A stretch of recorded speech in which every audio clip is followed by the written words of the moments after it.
A very good morning, everyone. It's a brand new week, and you're watching Market Cafe on ET Now with me, Kanishka Sarkar, and Shreyansi Singh.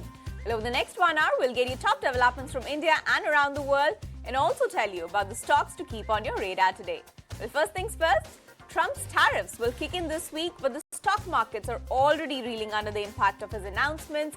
It's been a two-day historic stock market crash on Wall Street that has followed Donald Trump's rollout of high tariff rates on most key U.S. trading partners. In fact, Shreyansi, China has also announced additional tariffs of 34% on all U.S. goods starting April 10th. Now, how have U.S. stocks fared since those announcements? Absolutely, it's been a market wipeout, and the only color that we're seeing on our screens when it comes to the US market is red. When you take a look at Dow, of course, you do have that back-to-back losses coming in for the Dow.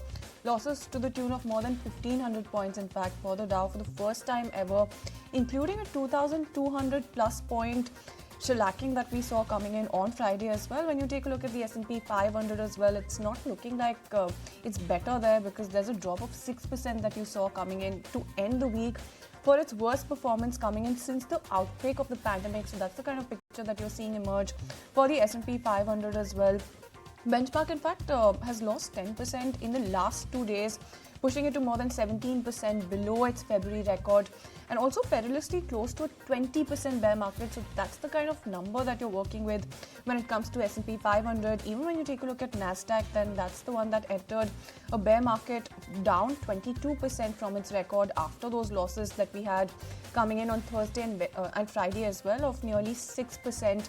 Those are the kind of losses that you're looking at for that particular index. Now, like I mentioned, S&P 500 lost 10% in 2 days, 17% in fact of the February record as well, and S&P 500 also inching closer to the bear market zone territory as well. When you take a look at US futures, it's not like the picture is going to be looking much better from here on, because you do have tariff turmoil also deepening, and that is something that you're seeing worrying US futures as well. When you take a look at commentary coming in, even from Donald Trump, you don't have anything good in terms of the commentary coming in, because he said that he doesn't want anything to go down, but sometimes you have to take medicine to fix something, and that is the kind of commentary that is not at this point helping the market.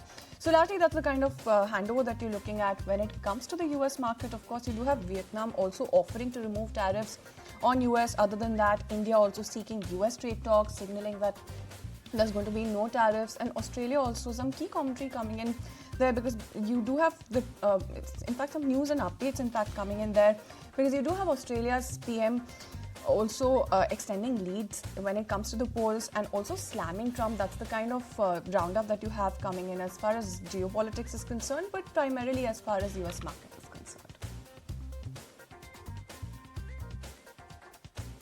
Absolutely, Shreyansi. Lots of losses on Wall Street, it seems. Well, the downturn also continues for U.S. oil prices, which dropped below $60 a barrel yesterday on fears that Trump's global tariffs would push the U.S. and maybe the world as well into a recession. Futures tied to U.S. WTI crude fell more than 3% to $59 a barrel on Sunday night. Now, the move comes after back-to-back 6% declines this week. Now, the WTI is now at the lowest level since April 2021.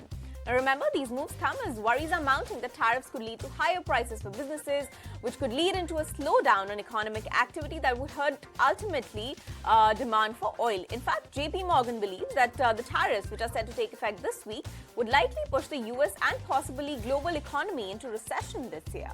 Now, this global brokerage last week also raised its odds of a recession this year to 60% following the Trump's rollout of tariff announcements. This is up from 40% earlier.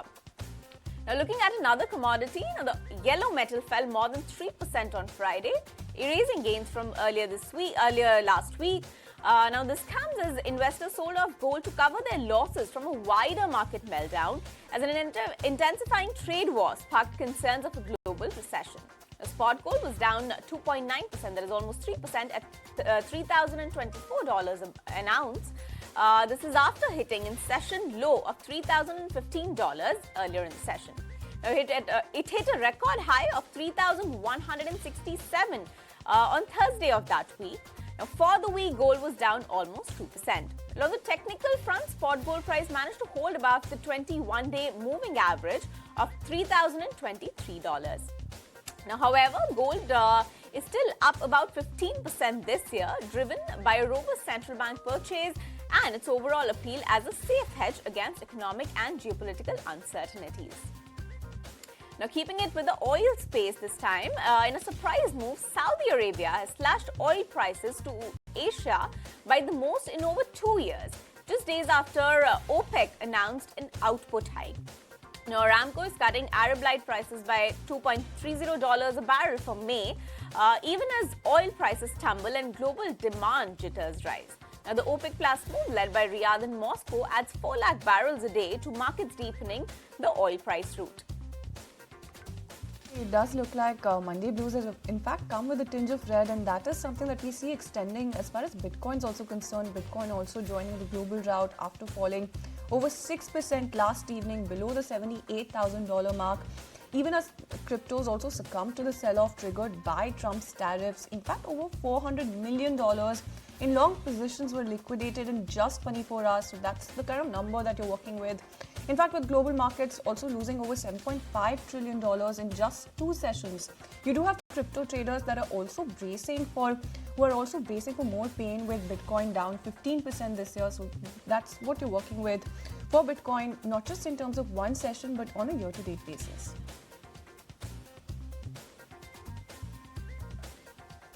Well, those are the kind of moves we are seeing when it comes to the markets. Now let's go across and take a look at some global stories. Hang tough.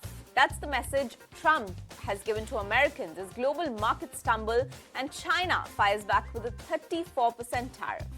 Now, the president doubled down on tariffs, calling it an economic revolution, warning that it won't be easy, but the end result will be historic. Now, he added that unless China's trade deficit is resolved, there will be no deal.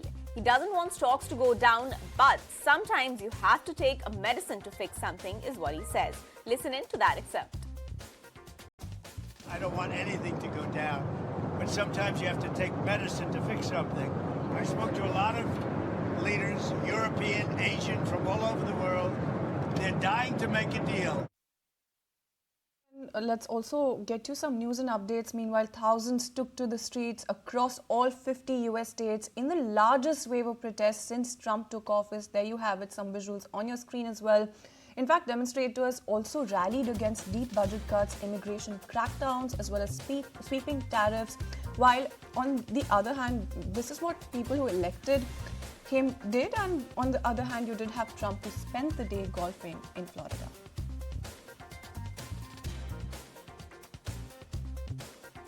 Despite those protests, Trump's administration backs the president's comments. The White House isn't blinking on tariffs despite the market rout. Commerce Secretary Howard Lutnick said in an interview, in fact, that the tariffs are coming and there will be no postponing.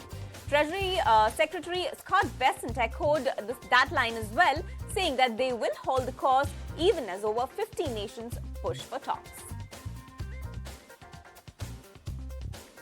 Moving on, let's take a look at what Fed Chair Jerome Powell had to say about the recent trade policy changes implemented and how the Fed plans to mitigate the risks and uncertainties. Surveys of households and businesses report dimming expectations and higher uncertainty about the outlook. Survey respondents point to the effects of the new federal policies, especially related to trade. We are closely watching this tension between the hard and the soft data. As the new policies and their likely economic effects become clearer, we will have a better sense of their implications for the economy and for monetary policy. We face a highly uncertain outlook with elevated risks of both higher unemployment and higher inflation. The new administration is in the process of implementing substantial policy changes in 4 distinct areas: trade, immigration, fiscal policy, and regulation. Our monetary policy stance is well positioned to deal with the risks and uncertainties we face as we gain a better understanding of the policy changes and their likely effects on the economy. It is not our role to comment on those policies.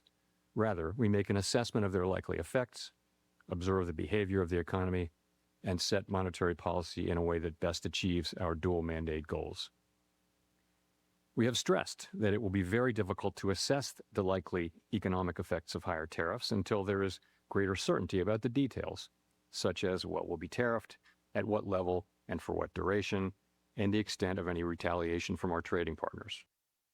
Then that's the word coming in from Fed Chair. But moving on then, with so much happening on the tariff front, it's very important to take a look at some key commentary. So what do Trump's latest tariffs then mean for the global economy and the markets?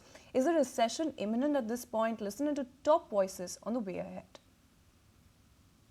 It's pretty universal, the views that this is going to be pretty bad news for that US growth story.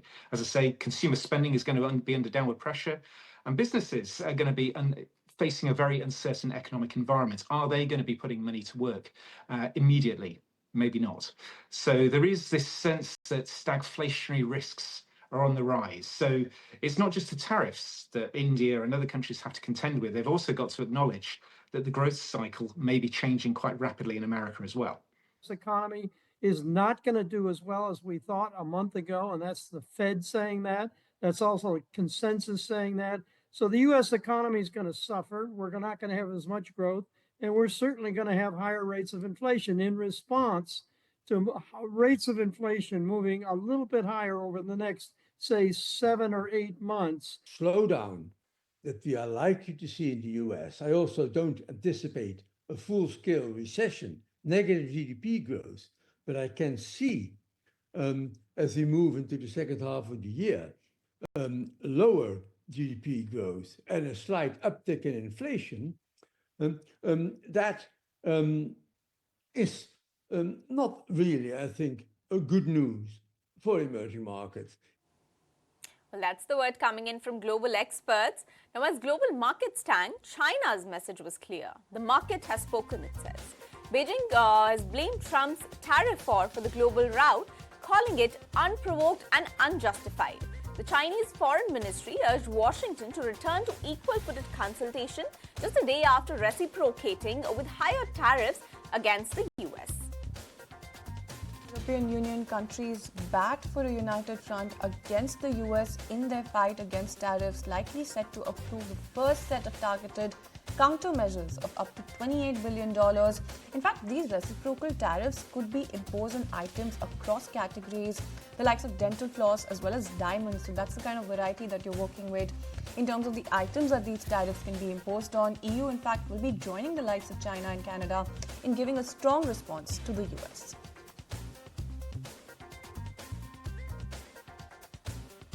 Moving on, tariff tremors are already being felt across corporates. The British car maker Jaguar Land Rover said that it will pause US shipments for a month as it assesses the impact of Trump's tariffs, calling the US an important market for the firm's luxury brands. Remember, the US has implemented 25% tariff on all car imports, with the intention to place tariffs on some auto parts as well. Moving on, let's get you some more news and updates. Taiwan also comes under pressure to act against the global turmoil. In fact, its financial regulator has said that it will be announcing temporary curbs when it comes to short selling of shares, besides other steps as needed. In fact, the minimum short selling margin ratio is going to be raised to 130% from the current 90%. And Taiwan, in fact, is the world's biggest manufacturer of advanced semiconductors, subject to a 32% tariff there on account of that data.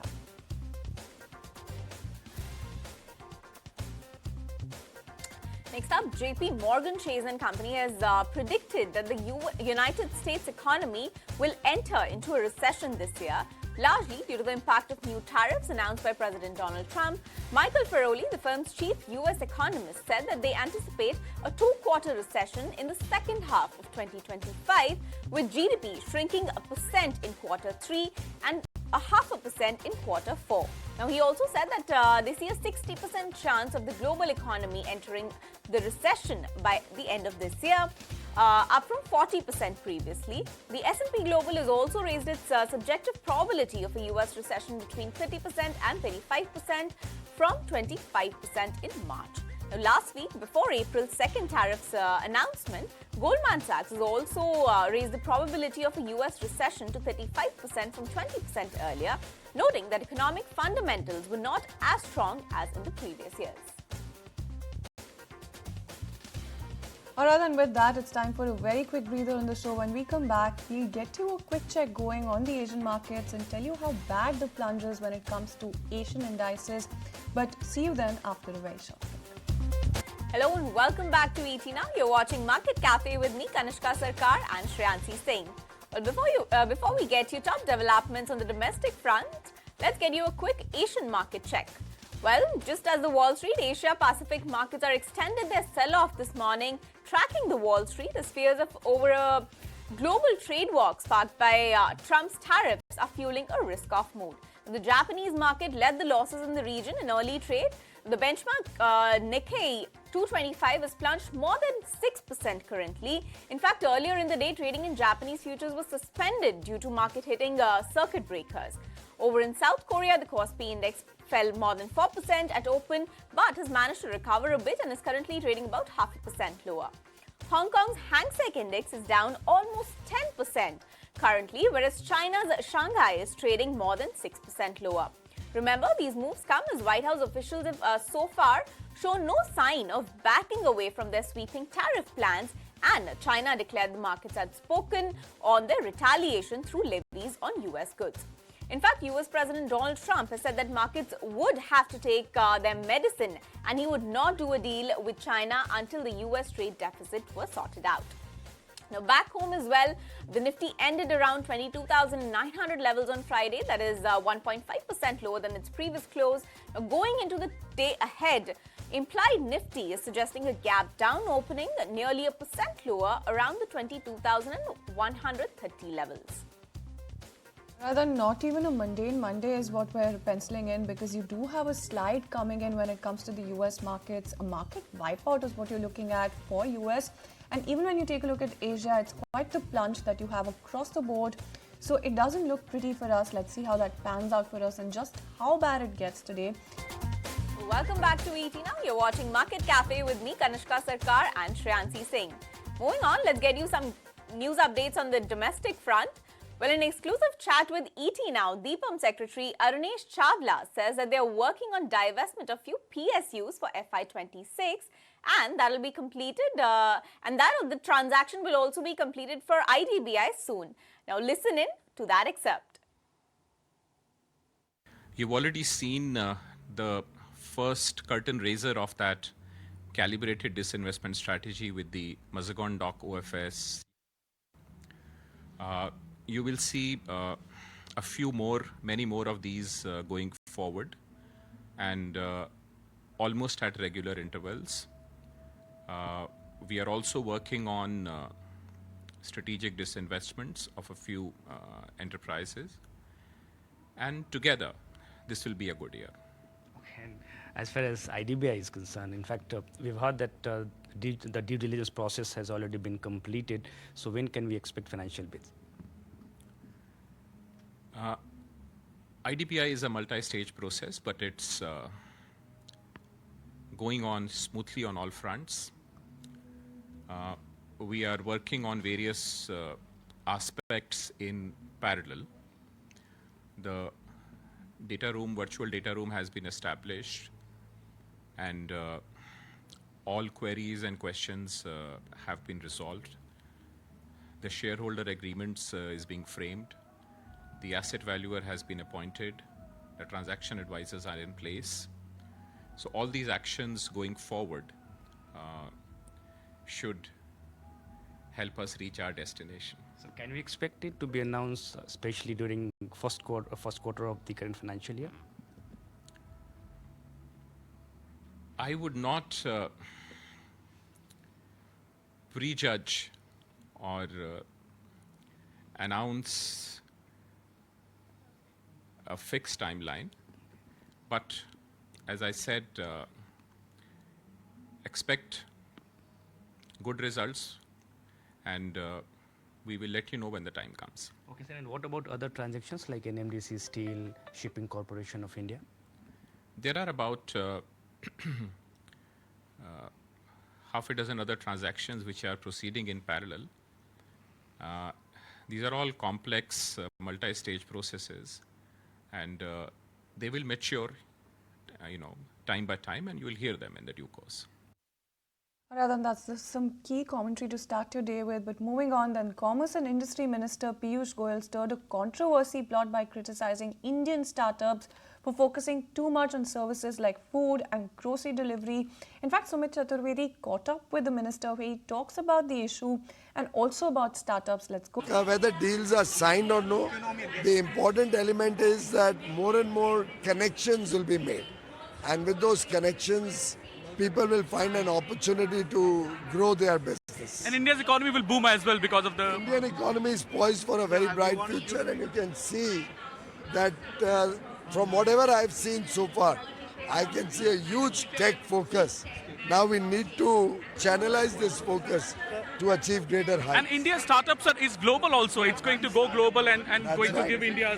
Undoubtedly, from whatever I'm seeing, this is a movement which nobody can stop. Sir, and was something on your own comments, you said something would like to clarify on controversy? I don't need to clarify. It's unnecessary controversy you are saying? Yeah, it's a Congress-led controversy. Have you seen all those handles? They are all Congress and their ecosystem who are very uncomfortable with the success story of Startup Mahakumbh or the success story of our young entrepreneurs, who I have tried to inspire to aim big and aspire for the world. Well, that's the word coming in from the Commerce Minister as far as startups are concerned. Now, moving on, the street is expecting a second Tata IPO in a span of 18 months as Tata Capital is filing for a mega 15,000 crore rupees IPO with SEBI. Now, ET Now broke it to you in April last year when the Tata Group was preparing for this mega IPO. My colleague Anurag Joshi is here with more details. Tata Capital, the financial services firm of the Tata Group, has filed its draft offer document with the Securities and Exchange Board of India confidentially.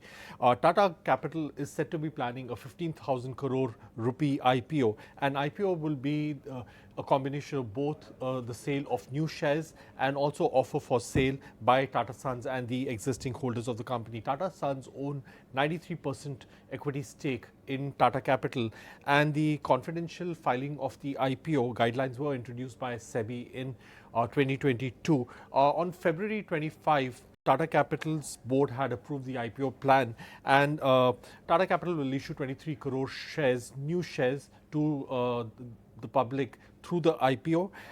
In February itself, Tata Capital had also concluded an about 1,500 crore rupee rights issue.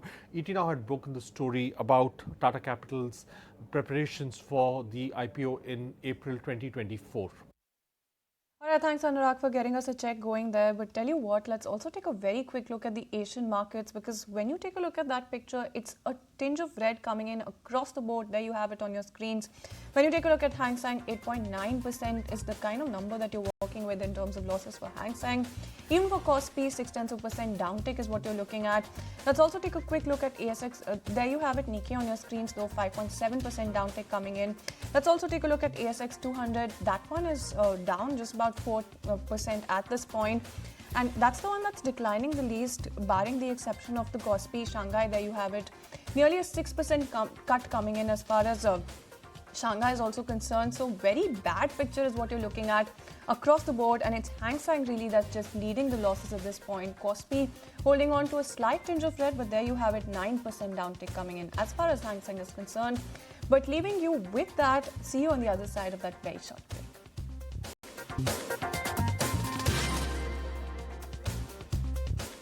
Welcome back to ET Now. You're watching Market Cafe with me, Kanishka Sarkar, and Shreyansi Singh.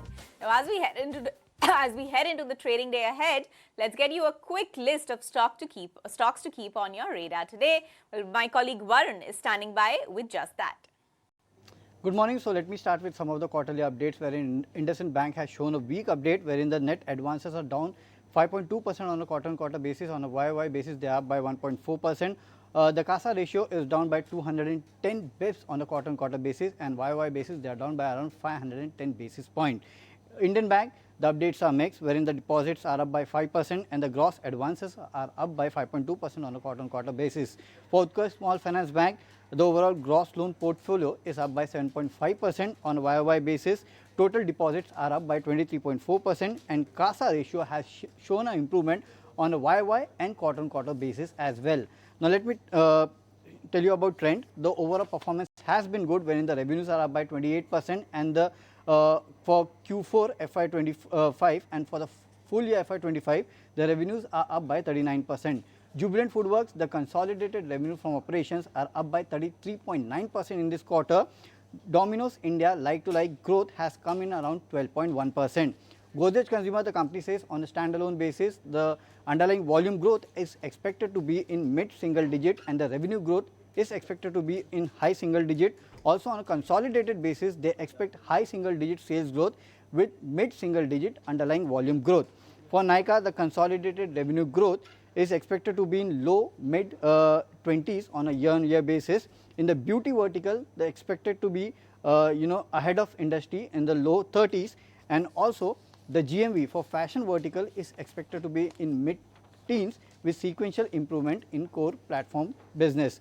Now let me turn to some of the corporate announcements. Let me tell you about Masgadog, because the OFS for retail is going to open today, and the government has actually told that they would be exercising the oversubscription option, because for the non-retail portion the overall demand has been good.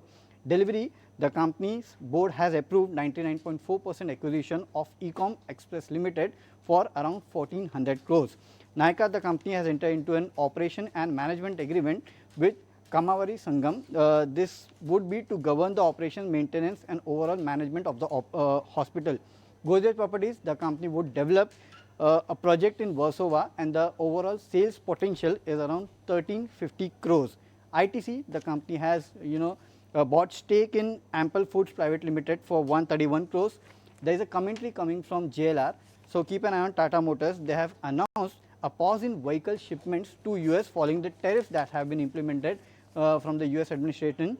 And also keep an eye on Zomato, because the COO, Mr. Rinshul Chandra, had actually tendered his resignation, and Federal Bank also, because Shalini Warrior has resigned from the post of ED with effect from 4th April. So keep an eye on both these stocks on the basis of resignations. Arun, for getting us a check going on the number of stocks that we should be watching out for, a whole list there that we should be looking at. But tell you what, let's also start your day right. Let's get you some key commentary to help you make sense of what you should be doing at this point with the kind of slide that you're seeing when it comes to the market. Let's listen into the word coming in from Jim Rogers, who's a commodity guru as well as author, and discusses the impact of Trump's tariff policy on the global markets, also touches upon his view when it comes to the Chinese market at its current valuations, and talks about his perspective when it comes to gold and silver. Let's go across and listen in. I have sold shares in every country in the world except Uzbekistan and except China.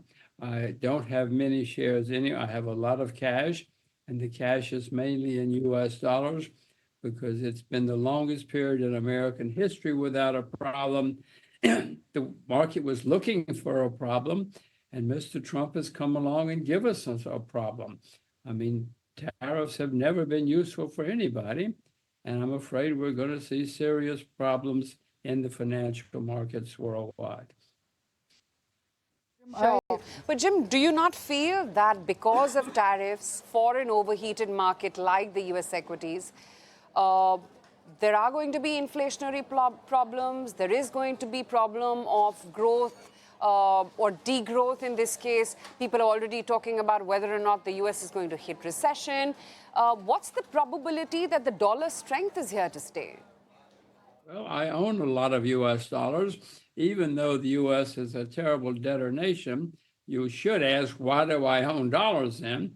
And because usually when the world has problems, people look for a safe haven. They think the US dollar is a safe haven. It's not. America's a huge debtor, but people think the dollar is a safe haven. So I own a lot of US dollars. My plan is when the US dollar goes up, I'll be smart enough, I hope, to sell it. What level you would like to sell US dollar? Because 2 years ago, US dollar or the dollar index did go to 114. So is there a level in your mind which you would say that, look, I would be selling my US dollar? No, I don't have a level. I usually try to let the market tell me. When I see a lot of enthusiasm, a lot of euphoria in anything, I usually hope I'm smart enough to sell. And when that happens in the US dollar, I hope I'm smart enough to sell my US dollars. Jim, the other question is, sell the US dollars and do what with the cash? Or are you willing to sit it out? And when will you deploy that cash back? What signals would you wait for and look out for? See, that's the problem with talking to smart reporters. You ask good questions, and that's exactly the right question. And I will tell you, for the first time in my life, I don't have an answer. I don't have a new currency for the first time in my life. I'm looking, I'm certainly looking for the right currency, but I don't know what it will be. In theory, it might be the Chinese currency, but the Chinese currency is a blocked currency. I mean, you can't buy and sell it. It's not a free currency like it should be. So I don't know. If China becomes a totally open and free market, maybe it would be the Chinese currency. If. So bullish on China, though, Jim. Don't you think these high tariffs from the US are going to impact their growth? Being bullish on China is different from answering about the US dollar and which currencies. Yes, I'm bullish on China only because compared to everything else, China's been depressed. China's been down a lot, as you know. I mean, the Indian stock market's making all-time highs. China's been depressed. Who knows about forever, but at the moment, I own China because it is, I think, somewhat depressed. Jim, you like to buy when things get cheap, when there is bargain in the world, when nobody is liking them. So what are those assets, markets, or for that matter, instruments which right now are looking cheap to you, where nobody is interested in buying them? Well, I mentioned Uzbekistan because nobody cares about Uzbekistan and they're trying to make changes. But as I look around the world, if you look at most markets have been having a very good time for the last several weeks or months. And when everybody's having a good time, it usually leads to bad times. At least that's what I have experienced in my lifetime. So I'm worried about nearly all markets. If you know some cheap markets from me, don't announce it on the air. Send me an email. I'm looking for cheap markets, and I don't find many now. What happens to your erstwhile favorites, gold and silver? Well, I own gold and silver, and I bought more silver recently. You know, silver's still depressed. Those are two of the few. Well, I'm not buying gold because it's making highs. I own gold. I'm not selling it, but I bought some silver recently, and I will probably buy some more soon. So why is silver not participating the way gold is? Because silver does well when there is growth in the world. Gold does well when there is uncertainty in the world. Well, gold is already doing well because there's uncertainty in the world. Gold is near its all-time high. Silver's down 40 or 50% from its all-time high. So I would prefer to buy silver, and I bought silver recently. I will buy more silver soon.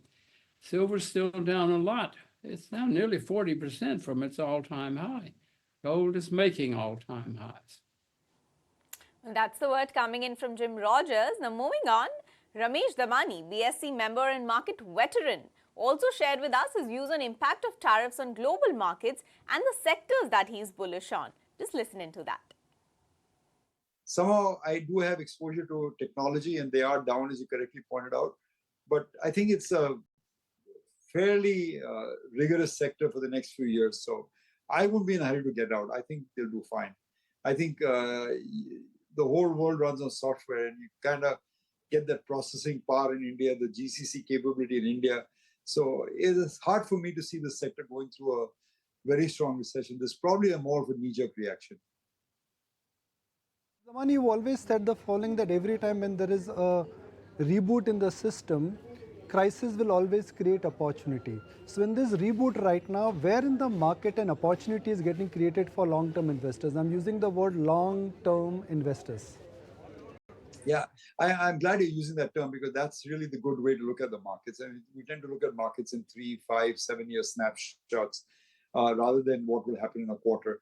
And I think one theme that has pervaded this bull market for the previous 5 years has been the leadership among the public sector stocks, because they have shown that corporate governance can improve, order books can improve, and they can deliver on the results. So I would continue to bet. They're largely domestic facing, so I'll continue to bet on some of those sectors. I think one sector that stood out today was the pharma sector because it has been exempted from tariffs for now at least. But within the pharma sector also, we are finding enormous opportunities in Indian companies that are building intellectual property for the first time. So I think within that sector, we'll look at those companies too. There's something in physical digital infrastructure that I've been mentioning about, which probably, will get a boost given the fact that we're going from analog to digital. So I think there are plenty of pickings. I think you decide what you want to bet on. If it's exporting directly to America, I'd probably reduce my weightage there. But having said that, I remain optimistic about India and optimistic about the bull market continuing. I will specifically pick up some words because we've discussed these points in the past, and these are some points which in a sense you are now getting identified with, which is first is PSU. At the at the peak of pessimism, you said I am a buyer in PSU stocks, and last time when we met you said that the leadership in the PSU stocks is not over yet. So are you still confident that PSU stocks have a long way to go? If yes, why? Yeah, I've changed some allocation. I've gotten out of some old stocks, gotten into some new stocks. I think if you look at, say, the two sectors that I'm particularly bullish on, the defense and the construction space. All right, then time now to get you some news and updates from outside the world of stocks. Then South Korea has tentatively decided today to hold a snap presidential election on June 3rd. And this comes after the dramatic ouster of President Yoon Suk-yeol over the brief imposition of the controversial martial law. Moving on then, let's keep an eye on the sky because the IMD on Sunday issued a yellow alert for a heat wave in the national capital from April 7th to 9th, with a maximum temperature expected to reach up to 42 degrees Celsius. Earlier, the IMD, in fact, has also said that India is expected to see higher than usual temperatures from April all the way till June. Lastly, let's get you an update on the sports front. Mumbai Indians is set to face Royal Challengers Bengaluru RCB today. Mumbai Indians has had a mixed start to the season with 1 win and 2 losses in their first 3 matches, while RCB has shown a strong form. However, star pacer Jasprit Bumrah is likely to miss the match due to an injury. With that, we are completely timed out on this edition of Market Cafe. Stay tuned for more on the other side.